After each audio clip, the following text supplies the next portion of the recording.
Welcome back to the My Pro Golfer channel. Today we continue our series on Take Me to the Tour, and specifically helping you learn how to navigate the right flight for each shot around the greens as you prepare for whatever event is coming your way or what tour stop we're at next.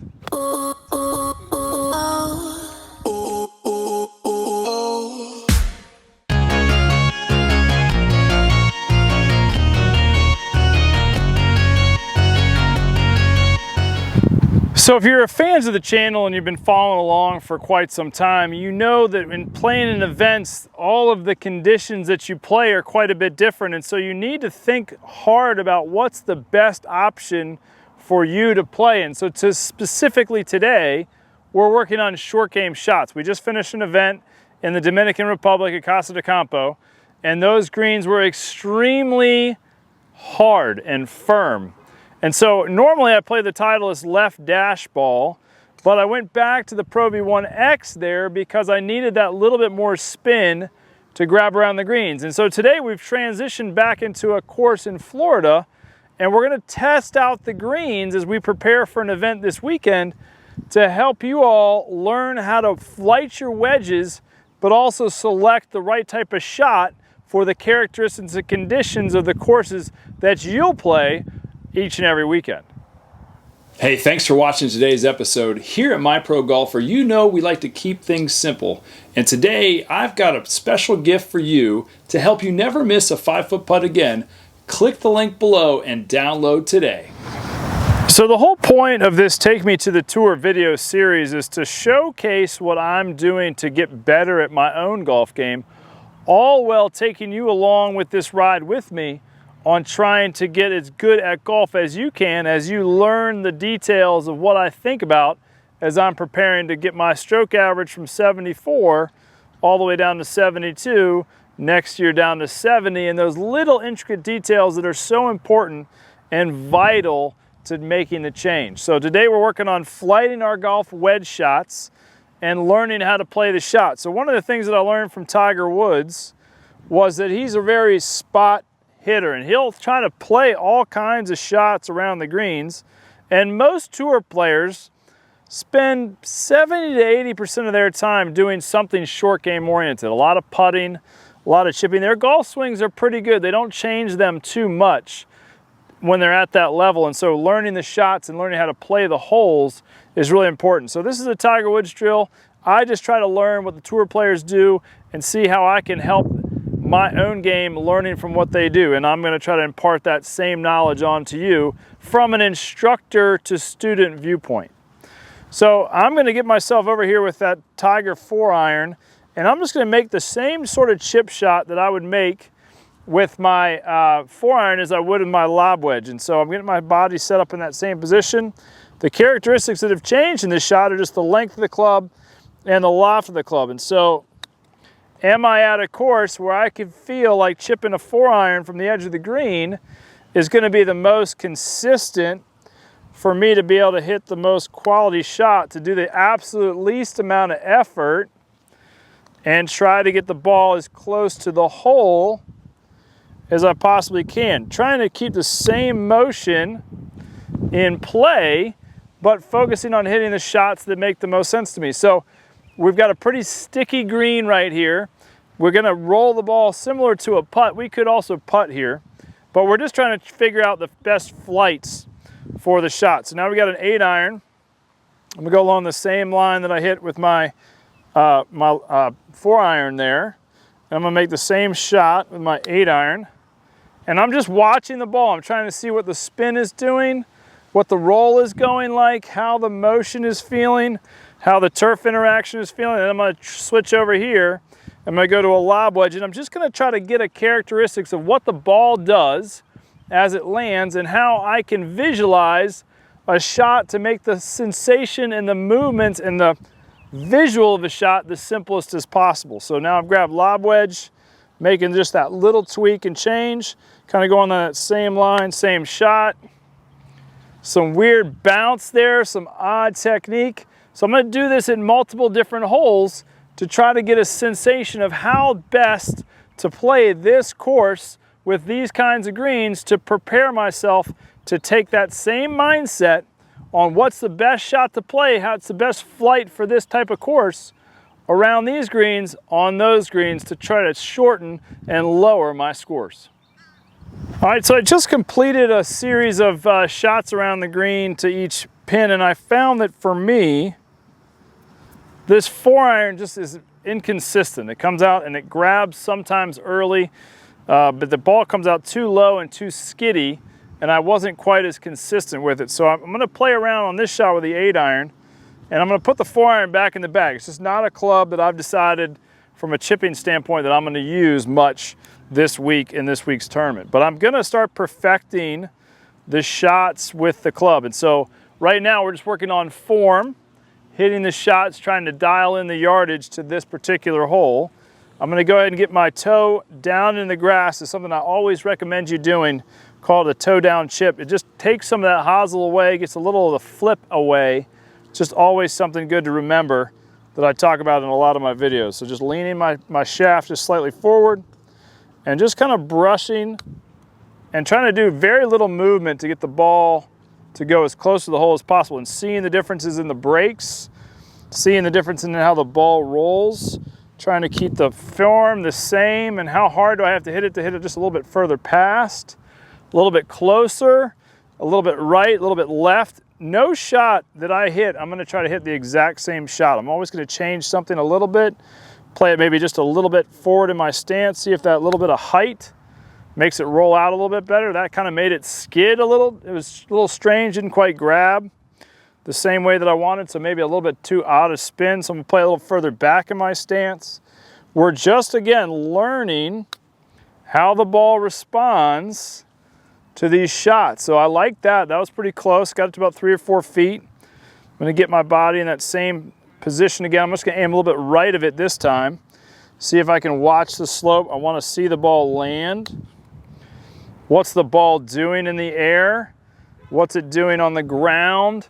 Kind of getting a sensation of what feels good. And then once I've got a good feel for a certain shot to a certain hole, I'm going to adjust and change it to other shots. Spend a lot of time learning the feel and the flow of the shot to each flag so that you can prepare better to get out on that golf course and shoot lower scores.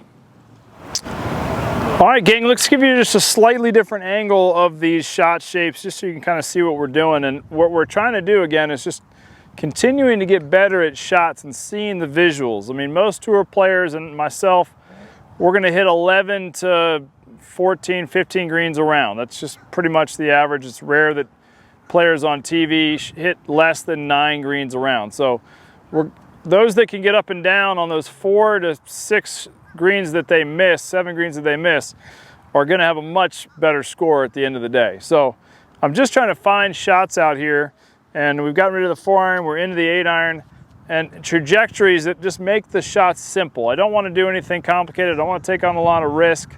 So we're starting here with 8-iron before we bring lob wedge or sand wedge into play, which has a little bit more risk involved. So I'm just getting myself set up, I'm playing different shots, kind of just standard chips, seeing how the ball reacts and rolls. That ball just rolled out a little bit left, so I'm going to adjust slightly. I'm never going to hit the same shot twice. I want to aim just a little bit right of that. Boom, got my hands out there. That putting it out a little bit further right actually kicked it more left. So I'm going to try to put a little cut spin on this shot to just see if that plays to this hill a little bit better. And so I'm playing it just a little bit back, kind of just feel like a little bit more open, just cutting across just a hair.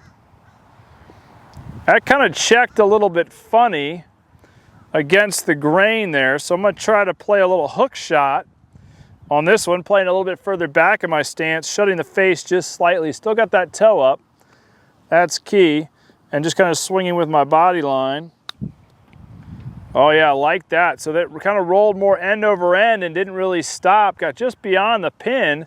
First shot I hit beyond the pin, so just trying to confirm with myself that that's a good flight and a good trajectory for that look.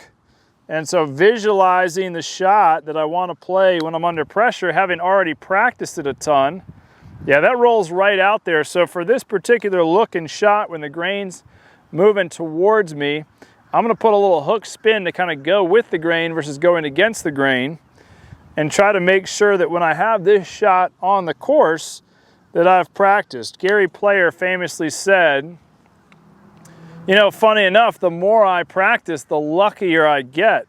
And so I'm a big fan of that thought process. And so before I change flags, I'm gonna change clubs just to see if there's a unique shot, a shot that I have in my arsenal that makes this shot even easier because of all that grain and the way it kind of grabs slightly different. So I'm gonna take my lob wedge out, make just a little bit bigger swing, see if I can take out the variables by changing the trajectories and length of swing, throwing it closer to there, knowing that it'll stop. So let's test this out.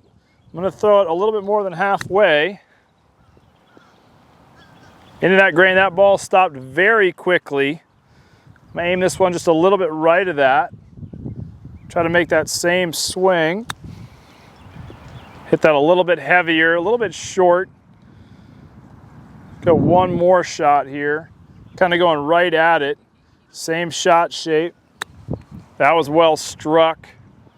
And that was my best and closest shot. So for this particular lie, for this particular grain, I've got two options based on the wind. If it's really windy, I want to keep the ball kind of low and rolling. If it's not so windy like it is today, maybe go with that higher shot. Those are the things I can decide because I know based on the green characteristics and the course that we're playing and the ball that I play, how it's going to respond. So my two options are that 8-iron with that low kind of hooky spin that'll roll out, or that wedge just sort of square to square that I'll throw 2/3 of the way there, and I know based on this grain that it'll stop.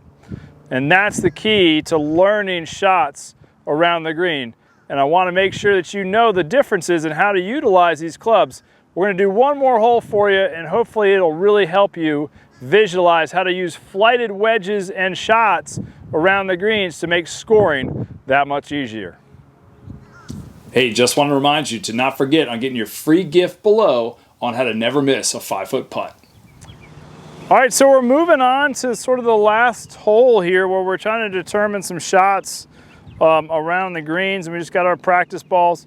If it's sort of like a middle of the week, early in the week, if you got a Thursday to Sunday tournament, or if you got a Friday to Sunday tournament at your club, this is the kind of thing you want to do for prep. I mean, I know some of y'all work and you got to do some stuff, but come out for half an hour and just try to hit some shots that you may see as you get closer and closer to the event date, planning on shots. And so when you're out here knowing what kind of characteristics you've got going, you can figure out what kind of flights based on course and turf conditions you can have. So I got my 8-iron here, and I could putt this, but this is one of those that's like, well, maybe it's worth the risk to kind of get a little aggressive and try to make this shot as long as it doesn't go too far past. So we just want to go through the same process and checking to see if this rollout can work. Now I was a little bit aggressive there, and this is my 8-iron, so that's a good little roll there, but this may be a shot where I want a little bit of a shorter club, higher lofted club, to make a simpler move so I can still be aggressive but still try to make the shot. I love that for the characteristics of trying to be more precise and get the ball to just a few feet, but it might be hard to make that shot. So I'm gonna try to throw this one up and over that little ridge there, see if I can 1 or 2 hop it with some spin into the hole. So we're gonna go ahead and get the same form. Remember, we're not trying to force it in the hole. We're just trying to get the trajectory and the right club to give ourselves the best percentage of make in this particular shot. So club face is slightly back in my stance, toe down just a little bit, and just a nice brush through without a lot of extra effort. Oh, see, I hit the ridge there, and you can see that ball kind of check and jump up high. So that may not be the shot that we want to play. I'm going to shallow this out a little bit, get the club to be shallower in my approach.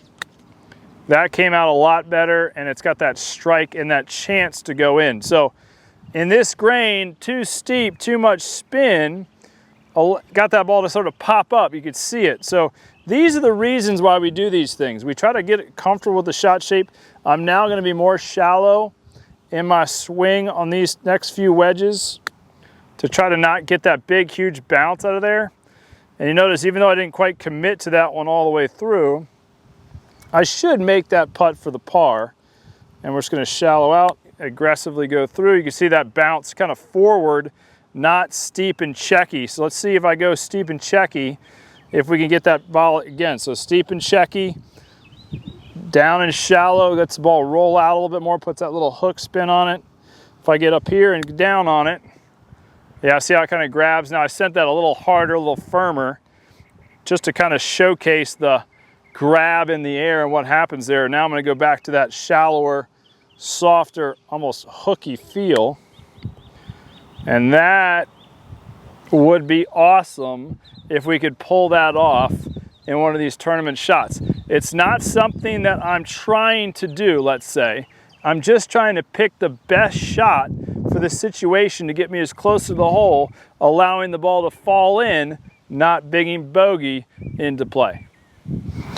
So gang, I hope this was helpful, just learning how to hit different shot shapes around the green and allowing yourself to get the best chance to make a par or birdie on all these different shots, to take out and eliminate the negative shot, trying to keep away from the bogeys, focusing on the simplest ways to make par, and sometimes it goes in the hole. So if you liked what you saw today and you want to learn more about what we're doing here at My Pro Golfer in our academy here at Summerfield Crossings Golf Club, or how to help you online and how simple it is to get better day in and day out, weekly, with what we do for our program for our online players. And so I want you to reach out, comment below, like and subscribe, and I want to take you as far as you want to go in golf, all while doing it as simple as possible, just like those tour players do. They don't play stressful golf. Don't stress out while you're out there. We'll see you next Thursday at 6 o'clock.